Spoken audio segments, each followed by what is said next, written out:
চোখের সামনে দেখতে পাচ্ছি লাইভ টেলিভিশনে কচু কাটা করা হচ্ছে হিন্দুদেরকে, জবাই করা হচ্ছে হিন্দুদেরকে।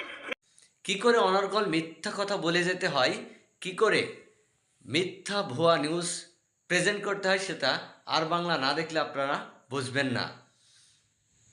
কিছুদিন আগে আমি একটা নিউজ দেখলাম আর বাংলা, ময়ূক রঞ্জন ঘোষ তিনি বলছেন আমার আমার হিন্দু ভাইদেরকে হত্যা করা হচ্ছে, বাংলাদেশে হিন্দুদেরকে জোড়া হচ্ছে নাকি একের পর এক। কোথায় হিন্দুদের করা হলো, কোথায়? আর বাংলা বরাবরই জবাব চাই বলে তারা একটি অনুষ্ঠান করে, আমি জবাব দিচ্ছি। কোথায় বাংলাদেশের কোথায় হিন্দুদের জবাই করা হচ্ছে? বরঞ্চ বর্তমান যে ইস্যু নিয়ে ভারতের মিডিয়াগুলো তৎপর হয়েছে, সেই ইস্যুতে একজন মুসলমান মারা গেছে, এখন পর্যন্ত কোনো হিন্দু মারা যায়নি।